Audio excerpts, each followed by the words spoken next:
With AI, we are losing epistemic agency. AI does influence real world decisions, how we communicate. We are at risk of losing our emotional intelligence. Where's the ethical line that students should draw with their use of AI, like ChatGPT, for example? People believe that AI will elevate human potential. I've seen people using ChatGPT as their therapist. I don't think AI will be able to think like a human because we are way crazier.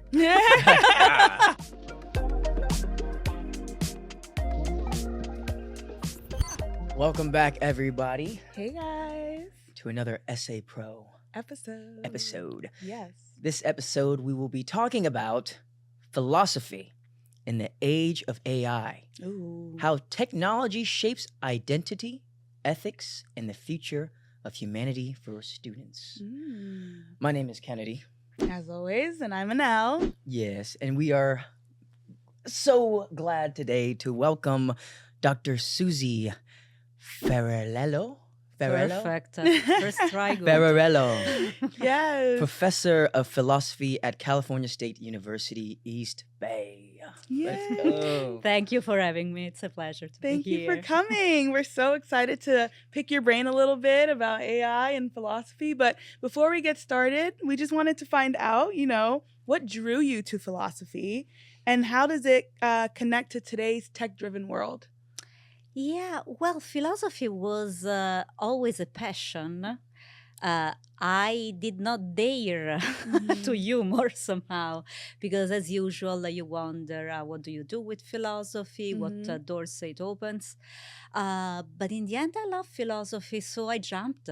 It was the only way I could live a happy life. And since philosophy is all about having a curious mind, understanding how the world works, its structure, and how we human beings relate to the world, AI becomes inevitably a component of what we do, what we study as philosophers, Right. because it's such an important part of our life today. So more and more often, I happen to work with people in computer science or health education, health studies, because we want to do things well. Right. Yeah, that makes a lot of sense. Yeah. I love AI. It's really good. Oh, you love it. I mean, partially, there's things out there. Would you say you love it? I cautiously appreciate what they can do in our life. Yeah, right, That's good. Yeah. From my understanding, Yes. philosophy has always evolved alongside Mhm. technological advancements. How do you see AI shaping modern philosophical thought? Yeah, that's a very good question. If we do a big jump back and we come back to the beginning of philosophy, if you want, so Mediterranean area, North Africa, we are in front of these philosophers who thought that writing was a despicable technology. It would have taken away from us our ability to memorizing things, to know in depth all the traditions, to be able to hold culture and deep learnings. And they were right. I mean, all Right. this actually happened. Right. On the other hand, we gained something.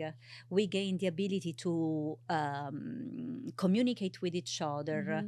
Verba manent. What you write remains in the text, and it might be easier to hand it out through generations. Although the Alexandria fire spoke against us because at some point all the books went on fire, Right. and we jumped back into Middle Ages. So, I mean, with the technology of writing, we certainly gained something new and we lost something.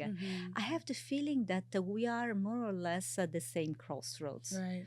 We will earn something from this technology and we will lose important things as well. And the philosophy with it will incorporate technology as a part of doing the job. I don't know if you heard it. Speaking of education, a CSU system now became AI powered. I didn't know that. Yeah, it's the first college system that will provide, I think, for free for students and faculty AI tools, and will leverage on AI for who knows what. Right. So AI will become part of our way of doing culture, of our way of doing philosophy, talking to each other, and so on. And that's how it goes. But do you think we're gaining more than we're losing? Let's hope so. With AI? Who knows how much we knows? will lose, Right. right? I mean, as far as I know, Stanford has AI-driven courses. Oh, wow. What does They that mean? started. Driven- What does exactly? I Yeah. tried to understand. They have human supervision, but then AI leads the content creation, textbook supervision of the students. Wow. Like teachers, like they teach. Yeah, they say that the courses are AI driven and taught.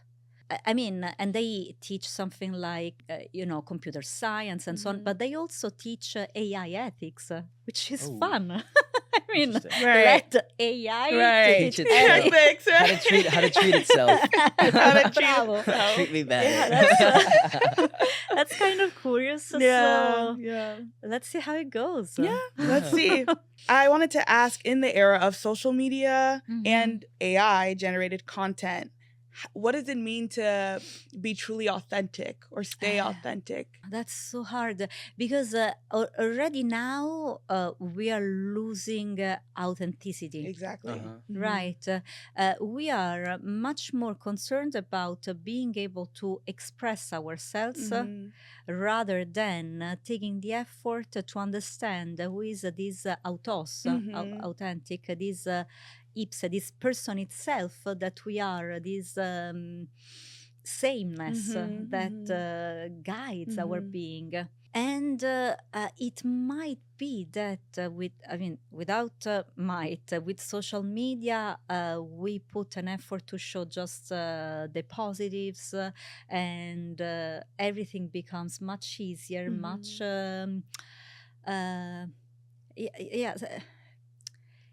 everything has to be perfect and good. Right. It's curated.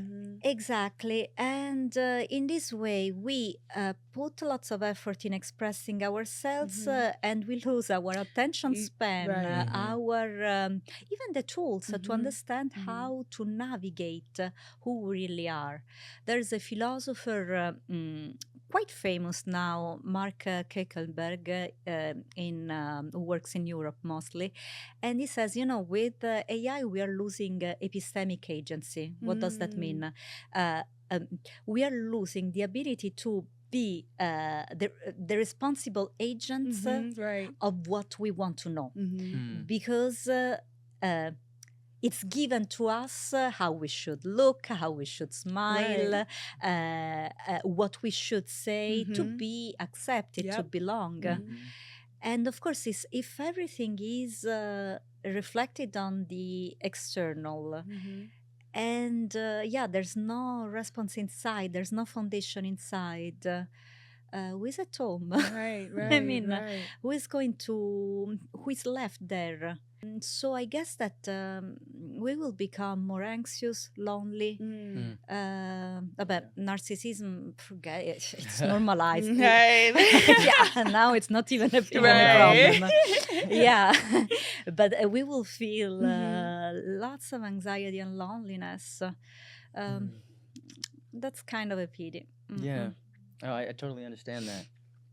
I mean, I graduated college myself, but I know a lot of other students, they struggle with purpose and their identity in an AI-driven world.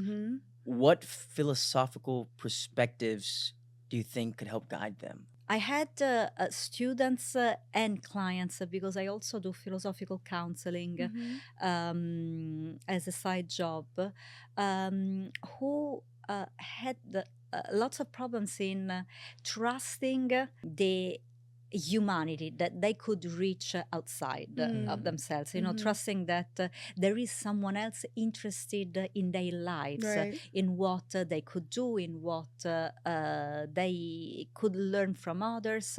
And so even telling something about themselves to others Right. was considered a problem, shameful. So I try, to enforce them with. For example, in contemporary philosophy, you have Hannah Arendt that emphasizes the importance of empathy. This is something so important we are losing nowadays. Yep. Empathy. Yes, Yep. empathy is seen as a weakness. Instead, the ability of connecting with each other, have this trust, this belief that we are all humans. So Right. what you are going through is most probably similar to what another person might go through. And so together we can help each other, we can feel better, we can have a good laugh, we can, we can feel life as something lighter. Would be something absolutely important to gain. And sometimes, especially with my philosophical counseling clients, with my students, it takes more rounds to Right. connect because I'm the teacher, Right. so I need more time to trust. But generally, with my clients, 2 or 3 meetings, I managed to break this sense of shyness and distrust, and cultivate empathy, Yes. interconnection. I think philosophy can greatly help in that. Yeah.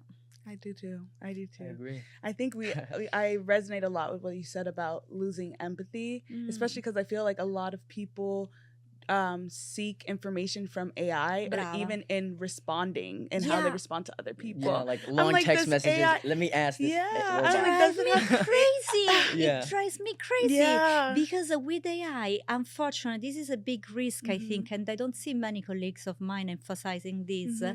We are at risk of losing our emotional intelligence, which is already at risk because at school we don't teach enough emotional intelligence tools. We arrive in college that, okay, we are still trying to navigate how to get along with each other. And now we have the laziness of not even know how to reply to a text literally, or an email. And you can Yep. even ask AI, okay, now reply as if I'm extroverted. Oh, Exactly. bloody hell. Explain it to a 10-year-old. I do that all the time. Oh my gosh. Make it sound more casual. I'm And like, make it, what? exactly. It's crazy. So, can you imagine what this will do in our relationships? Exactly. Think about the When kids. you cannot go to the bathroom every 3 seconds to ask AI How to to get along in a respond? conversation. Yeah. And you want to have Yes. an actual conversation with someone. It's difficult. I'm learning that for Interesting sure. times.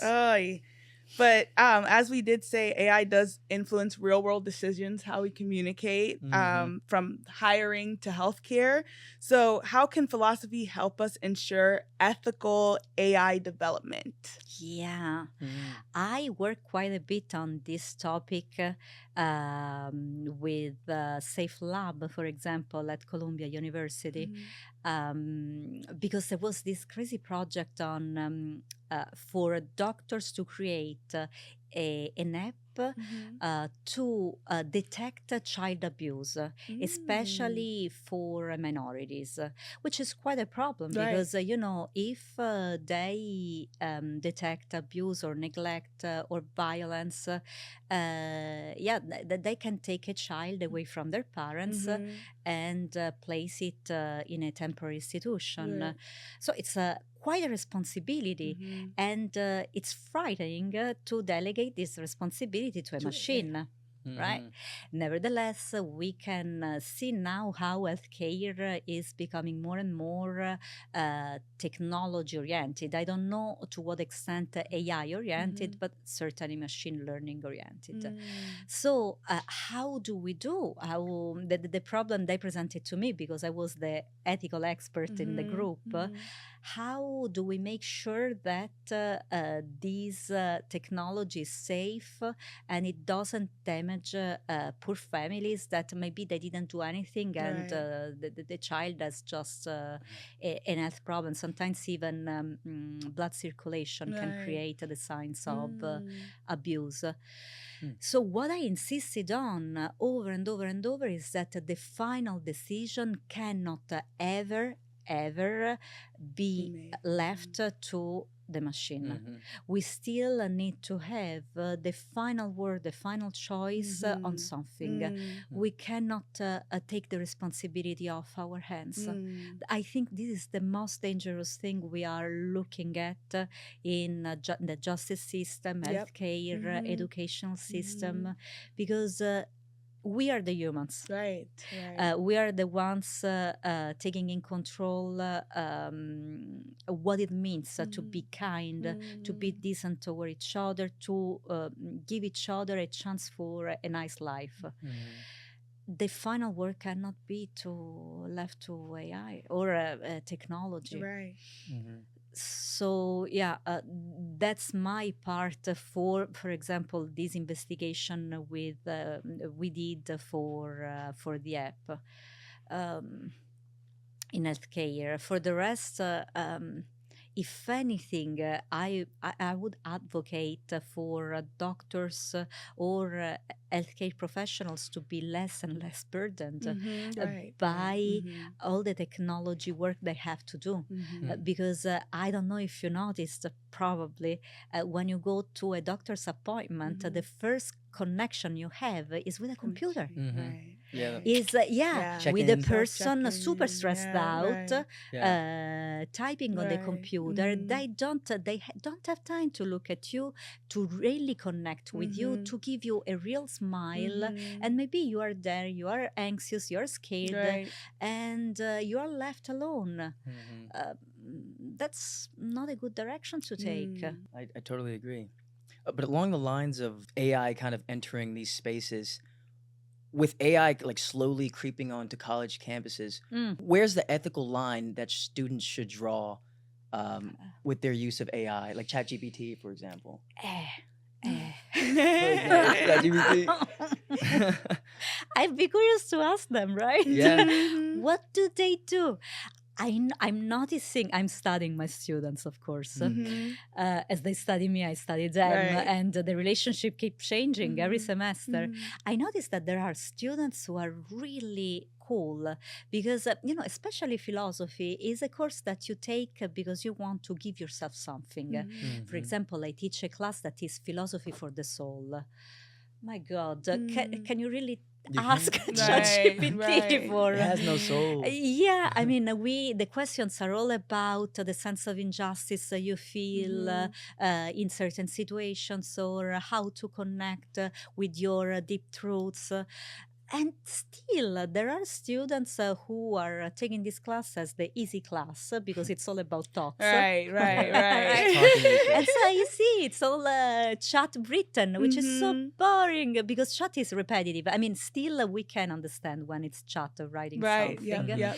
And there are other students that you can see they are even anxious and they write to me because, oh my God, this is not in the textbook. How can I answer this question? And say, oh, you're so cute. So cute.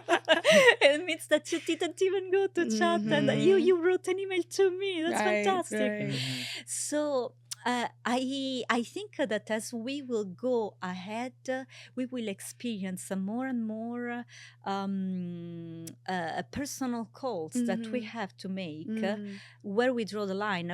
As a professor, for example, I try to write my emails as much as possible, because when you write them by yourself, you can create a connection with another person. Right. They can feel that there's a person there, and right. and some talk can Yes, start, right. and we can get to know each other. Students sometimes they do that, sometimes they just they feel insecure. I'm afraid that as we will move forward, we will normalize not only narcissism as we did now, but also CD. Because we will grow with the belief that we can have everything under control. And we will get more and more anxious when something will go off control. So my students often feel insecure about even writing an email to me, and everything goes in a controlled path, and they feel serene, and everything goes fine. It's okay. I mean, it doesn't do any harm, but I think in the long run, it will make things more complicated. Yeah. I think so too. But that's why some people argue that AI extends human reasoning, while other people fear that it replaces it. So for you, do you think AI can truly think like humans do? Yeah. Like everyone, I think, I'm playing a lot with AI those days. Right. I mean, it's fun. I get mad at my husband and okay. So, yeah, I'll tell you the story. Who's right here? What should I do? Right. And I mean, I'm shocked because the answers make sense. Right. Yeah. My God. I mean, I studied, I work in between philosophy, psychology, and I'm acquainted with the different psychotherapeutical approaches, psychological schools, and you can even ask AI, can you reply as if you were, I don't know, a phenomenologist? Right. So I'm still optimistic. I don't think AI will be able to think like a human because we are way crazier. Oh, really, Thankfully, right. than AI can be. So there's much more left to the unexpected. Yes. But certainly it can convince you. I mean, it's easy to create a bot that can replace human interactions and make you feel warm, welcomed, and so on. There was a philosopher, Dreyfus. Well, he wrote way before all this craziness happened. And he wrote a book, What Computers Can't Do and What Computers Still Cannot Do. And he kept insisting on the fact that AI doesn't have a body. And that's the game over of AI or a technology or computers. So it cannot accumulate that sensory experience that allows you to build up an unconscious that might lead you to creative answers. Right. So, for example, if a cow is on the beach, this is another example from Fuchs. If a cow is on the beach, technology will not be able to recognize immediately that cow because it's unexpected. Right, exactly. Be on a farm. Yeah, right. exactly. What do you do what on the is beach, around? We don't have that body that allows for the unexpected to be created, recognized, and so on. Nevertheless, we all are making our life at service of AI for this information to be provided. So soon, they will accumulate more and more information about how it feels to be in a body. We'll see, but our way of reasoning will change as well. So it's a recursive system. So AI will become smarter in reasoning and talking like a human, and our way of being human will change. As our way of being human in the ancient Greece was different from now. Right. Who knows? Right. The Matrix. The Matrix, yeah. It's going to be. Let's hope not. I know. I like being alive. Yeah. Reading. I mean, I made sometimes some studies of the psychological disorders that were more diffused in, the 3rd century before Christ, before Common Era, and now. Right. And it's interesting because, of course, back then there weren't the same problems Exactly. that we're having now, Mhm. because our brain is changing. It's a lot, right? Right. Very Sensory different. stuff. We kind of already covered this, but as AI advances, what are the biggest existential risks for humanity from a philosophical standpoint? Mhm. Yeah, as I was telling you, I think we will becoming more lonely, Yeah. anxious. Mhm. Suicidal rates will go higher up, and maybe we will use even more medication than we are using today. I mean, everything is a maybe here. Right, right. I hope. Allegedly. I hope that doesn't Mhm. happen. Right.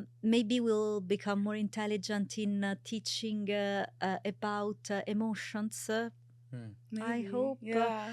that would be nice. But yeah, so far it doesn't seem that we care about that, so much so that the humanities departments are closing everywhere, not just in the US, but in Europe. So I think that it will be harder for younger people to understand how to handle other people, because they will be on their own for a longer time. So there is a good part of philosophy that trains you to understand how to handle the existential quarrels of human beings. Camus, Sartre, the existential philosophers try to help you with telling you, sooner or later, every human being will experience loneliness, Right. the fear of death, the difficulty in deeply connected with one another. But clearly, our way of thinking philosophically will have to change according to these existential threats. Yeah, it's interesting because I've also on the internet, I've seen people using ChatGPT as their therapist. Yeah. Yeah. Right. And I'm like, whoa, this is Yeah. interesting. I was gonna say. It's kind of like, yep. what are the ramifications of that in the future? Mhm. Obviously, therapists might be out of a job if it's Mhm. good, Mhm. but it's like, But I don't also know even what- just like going to your own friends for advice, and Yeah. like people have stopped doing that, Yeah. or they feel like, oh, I've bothered my friend too much about talking about the same thing over and over, so they just go talk to ChatGPT, who will talk to them forever about the Yeah. same thing over. So it's just like That's lonely. it's lonely, yeah. Couldn't do it. And so welcome OCD. Mhm. Because you can let your obsessive compulsive twitches go on and on and on forever. Yep. And you can use ChatGPT or other technological right. tools that Yep. will be refined Yep. soon Yep. as your therapist. Mhm. But I have the feeling that the elite will start using human interactions as weird luxury. So, what we are having now as accessible and normal for each other, Right. it will become the luxury in the future. Oh, man. Like, in the Bay Area where I teach, it was the big tech bubble there. And at the beginning, all the children, little students, especially in Silicon Valley, could use iPads and so on. Right. So there was this big boom. And then now the elite schools are those who came back to paper and pen, because they know how harmful it is for little children to use technology so early on. So now the luxury is to find a school that doesn't use technology. That's really interesting, because I also noticed that with like families, like you notice like high class or like people with a lot of money, they can afford to be around their children, so they don't have to give them iPads. Right. You know what I right. mean? Right. They can give them the spend attention time. they need, Yeah. rather than like put them in the corner with the iPad. Can you 'cause see they're the at work. trend already Yeah, going? yeah, I see that. So the luxury will be to be able to be emotionally present for each other. Wow. Oh, and my That's heart crazy. sank just saying this. Yeah, word. that's It's, crazy. That's sad. Oh man. Oh, brother, I'm getting goosebumps. I know, me too. I'm also cold. Yeah, me too. Me too. But some people believe that AI will elevate human potential, and other people believe it will diminish what makes us human. So kind of what we've been talking about here. Exactly. Where do you stand on that entirely? Exactly. I mean, we will be something new that we never encountered. I mean, if I think of my grandmother from the little town in Sicily, Right. coming now and seeing Like, all that What's going on? and in these years, she would be shocked. She could have never imagined that something like this could take Happen, place. right. So certainly we will meet brilliant people that we could have never imagined exist in our society, and they will find solutions. They will find ways to go ahead. At the same time, we will be a little more stupid. Yes. I mean, especially in the way in which we relate to each other. Coming already from Italy to the US, it was already a kind of a time machine for me, because the US was ahead, especially the Bay Area, California in many respects. And I just saw how certain problems were already here, and then Italy caught up. And for example, the way in which we could, again, be emotionally connected. As you were saying before, feeling scared that we are telling our friends over the same thing, or going to a cafe. Oh my God, I remember the first time I went to a cafe here in the US, I almost cried. I mean, but because everybody was on the computer. Exactly. I mean, in Italy, I don't know if you have an idea, everybody's shouting, talking to each other, and the day, fighting, and there's an interaction everywhere. It's where we meet to unburden our day and feel lighter. And if you exchange a word here, it's you're already feeling, okay, this is too much. Right. So I guess we will go more in this direction. On the other hand, we will have brilliant people in directions that we don't even expect. I hope. Yeah, Right. it's like you're gaining sometimes more informational intelligence, but losing empathy, emotional connection. Yeah, that's unfortunate. It's sad. If you were to, I suppose, hypothetically imagine a student 50 years from now, how might their experience of learning and identity evolve? I think, I'm pretty sure the attention span will be gone. It will be way shorter. So they have to watch out on that. I think they will be brilliant in storing information because, I mean, if you think about how much farther we are today respect to before in handling data and information.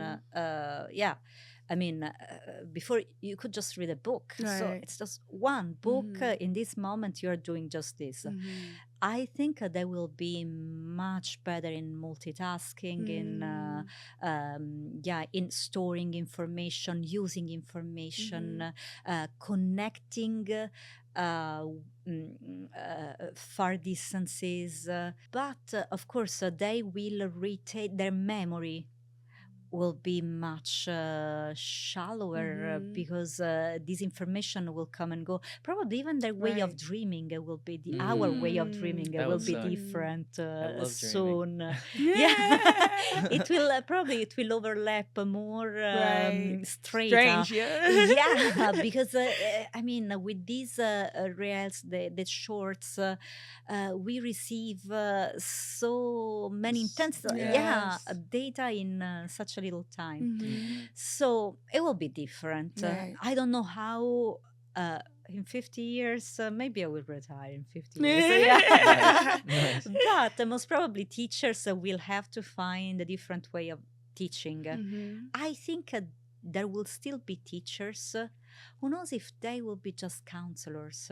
There's a chance. Right. Ooh, Yeah, yeah. that we have to take, because with AI, as we noticed, we take more and more the leading position in many things. Right.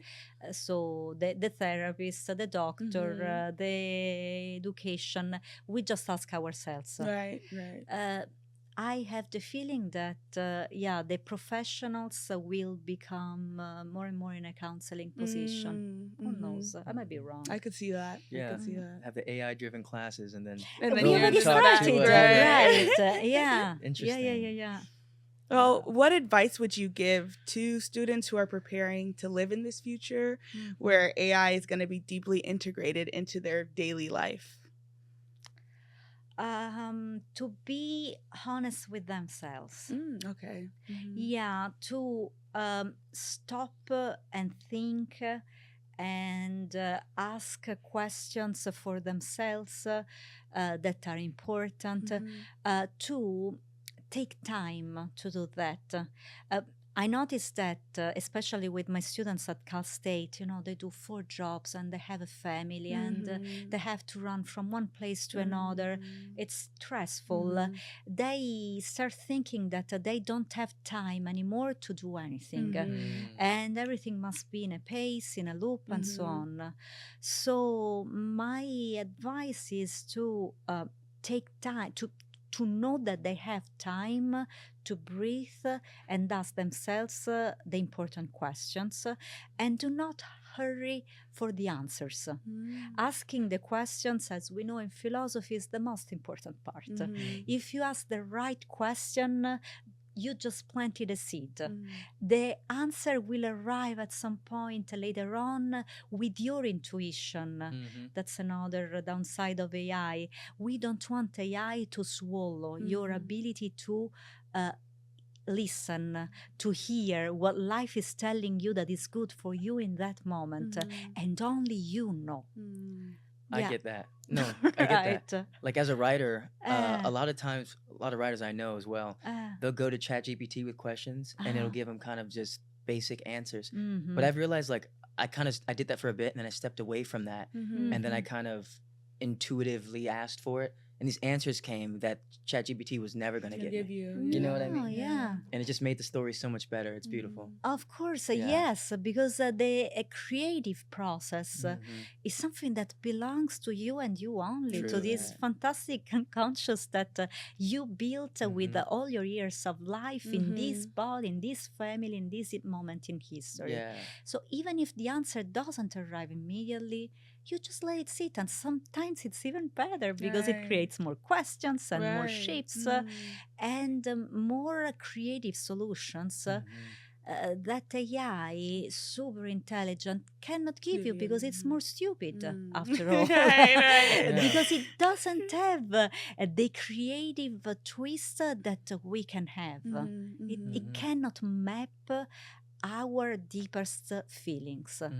And through that, you get through in life in a fulfilling, happy way. Very true. Yeah. Wow, that's amazing. Finally, our closing remarks.